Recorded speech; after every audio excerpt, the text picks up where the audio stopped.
Fala pessoal, Marcelo, Papo de Sardinha.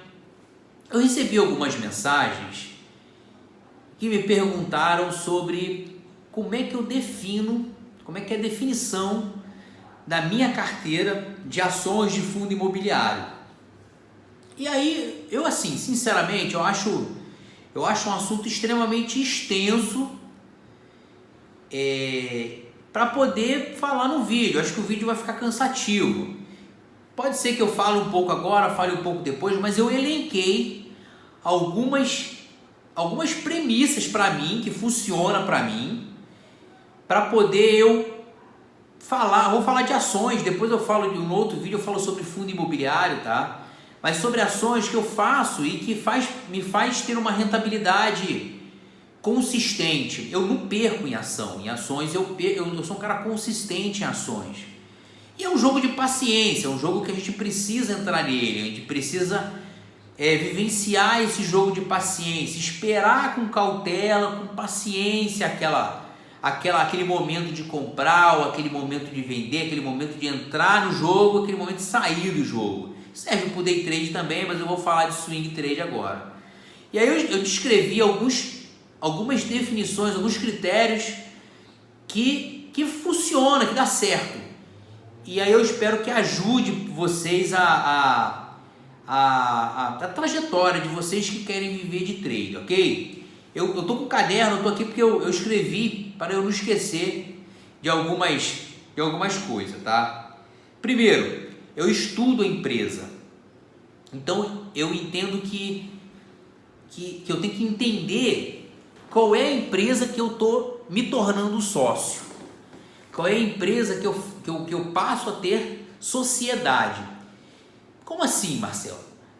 Eu tento entender se a empresa tem liquidez no mercado, eu tento entender se a empresa tem um balanço patrimonial, um balanço financeiro, uma saúde financeira positiva. Eu tento entender se a empresa ela é sólida, se ela tem plano de expansão.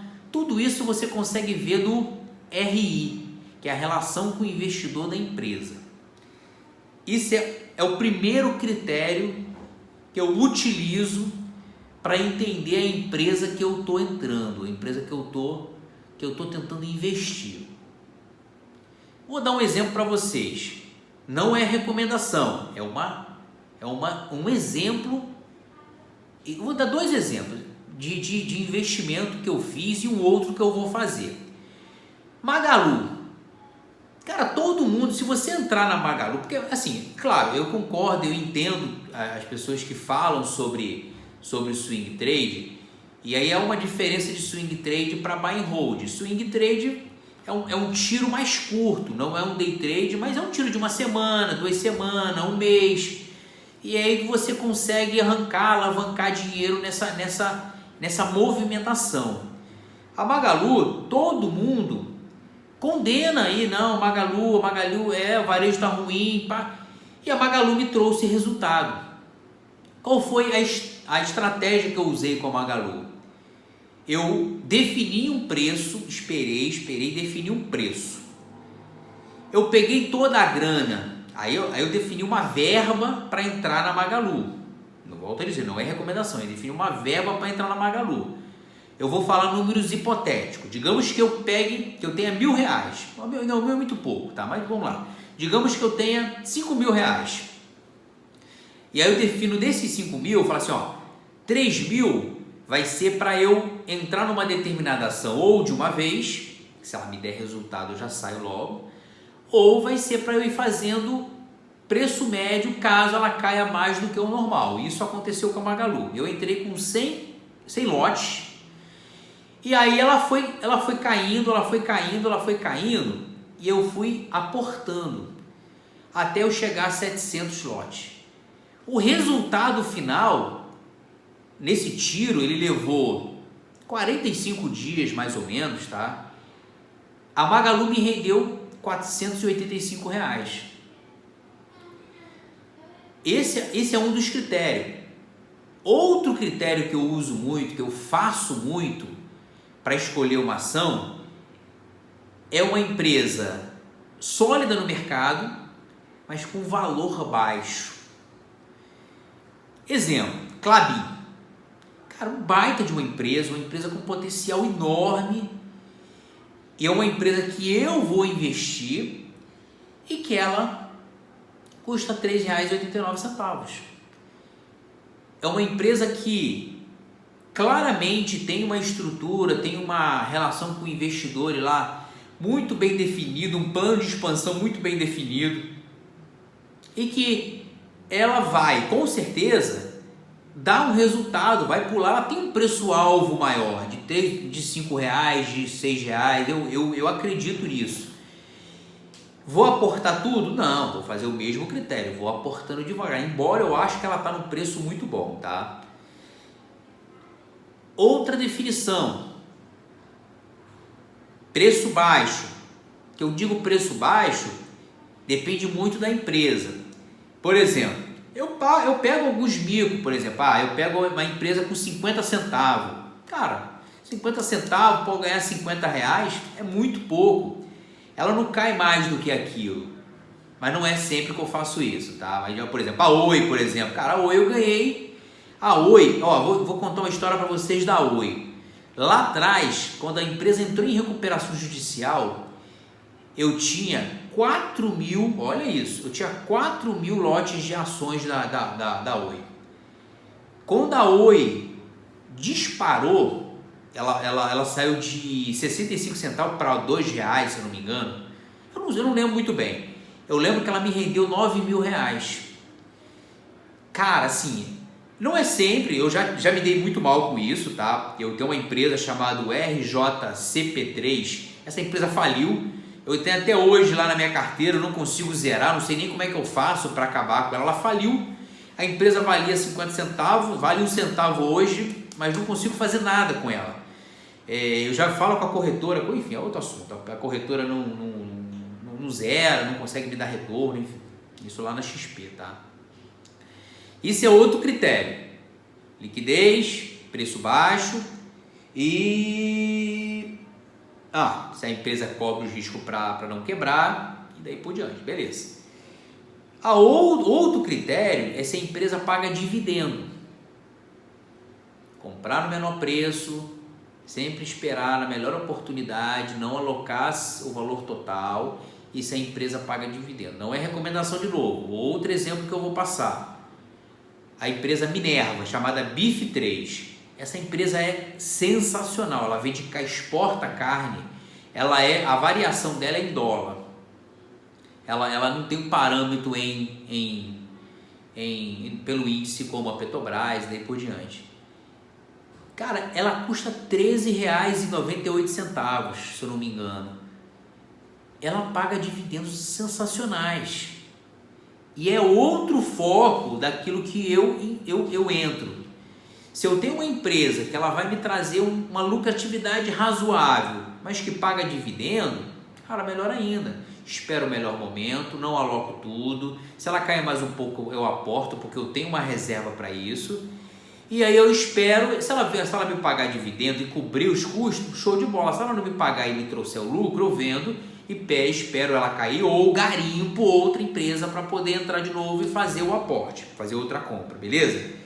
Deixa eu ver qual foi não aplico todo o dinheiro, eu estipulo uma média de 2, 3, 4, 5, não são todas as empresas, tá? Que tem empresa que custa R$2 que não vai sair daquilo ali, não tem movimentação financeira, essa é a liquidez que eu falo, tem que ver se ela tem liquidez, porque às vezes ela custa R$2, mas para você vender sua ação, você vai ter dificuldade, isso é uma coisa que você ficar muito atento. Bom, Klabin eu já falei, as small cap, né, que tem small cap, essas de 2, 4, 3 reais são muito boas. Bombril, por exemplo, é uma small cap que eu curto, é uma empresa que ninguém fala dela. E outra coisa, cara, isso aí eu acho que, sim, eu sei que é difícil demais e parece assim, pô, mas você tá viajando. Mas é uma coisa que eu uso muito para tomar a decisão de uma empresa que está fora do eixo, fora do mercado, fora dos holofotes, que é me antecipar aos fatos. Eu vou citar um exemplo aqui de uma empresa que ela me deu, eu anotei ela aqui, não lembro onde está anotado, mas eu vou lembrar dela. Quando começou a guerra da Ucrânia com a Rússia, qual foi a principal crise que afetaria o Brasil, que fez com que o nosso presidente fosse na Rússia antes da guerra começar para poder falar sobre o assunto? Então, eu vou lembrar vocês. Foi fertilizante. O Brasil era um dos maiores exportadores da Rússia de fertilizante. Eu comprei uma empresa chamada Ering, eu não tenho ela de cabeça, mas depois eu boto nos comentários. Nessa empresa, ela deu um boom, eu ganhei 14%. Por quê? Porque tiveram que buscar empresas que eu busquei empresas que tinha capital aberto, mas empresas no Brasil que vendiam fertilizante para não depender 100% de fertilizante da Rússia. Top, né? Essa antecipação, ela gera um lucro. Outro exemplo, baita exemplo, tá? Pandemia. Eu já operava, na pandemia eu já operava swing trade, o day trade ele veio durante a pandemia, tá? Eu nunca tive tempo de trabalhar o day trade. Na pandemia eu comecei a estudar o day trade, mas eu já falei isso várias vezes. Cara, algumas ações elas ficaram no meu radar. São elas: a de laboratório, eu estava aguardando, vai sair a vacina. Porra, essa foi uma. E as empresas, a indústria farmacêutica como um todo, e a empresa voltada para hospitais, que atende hospitais, que está ligada à parte de saúde de maneira geral. Foi outro resultado batata, foi outro resultado, eu me antecipei. Esperei ver se ela ia cair, esperei. Qual foi minha preocupação no laboratório, tá? É que, cara, tem até hoje situações que até hoje não tiveram vacina. A cura da AIDS, a cura do câncer. Eu falei, o Covid pode ser a mesma coisa, pode não ter a cura do Covid. E aí, será que vai ter vacina ou não vai ter? Quando sair os primeiros resultados, os primeiros testes, tem que estar antenado, tem que ficar antenado. Eu fui lá e comprei. Deixa eu ver se eu esqueci mais algumas coisas. Acompanho muitos fatos relevantes, acompanho demais esses fatos relevantes, eu entendo entender o que está acontecendo nas empresas que eu quero investir. Bom, basicamente isso. Tem umas empresas que são caras, mas que eu curto ter na minha carteira, que é a EG, que é as empresas de energia elétrica. E aí eu aprendi com o Luiz Barsi, tá? Isso foi até pouco tempo ele falou isso de novo. São empresas que no geral, ela não vai dar prejuízo, nunca vai faltar energia, você não deixa de pagar a energia elétrica, que é a empresa Taesa, a EG é muito boa, qualquer empresa de energia elétrica, você fala de energia elétrica de maneira geral, eu não lembro de que segmento é a EG, mas acho que é energia elétrica também. Mas empresa de energia elétrica, todas elas são muito, me falhou a memória quais são as outras, tá? Elas são muito boas para se investir, paga dividendo bem. Eu particularmente não gosto de banco, não gosto, eu tenho um preconceito com banco, mas nada me impede de ter na carteira. E basicamente é isso. Eu não lembro mais de nada, mas é basicamente isso que eu faço, eu tomo as minhas decisões. É toda hora, vou lá, comprei, baixou, caiu, não, eu espero, analiso o gráfico, vejo qual ponto que ela está de queda, e daí vai, beleza? Marcelo, Papo de Sardinha, eu espero muito ter ajudado, eu espero muito ter contribuído, eu espero muito crescer, beleza? Fui, deixa um like aí pra gente, fui!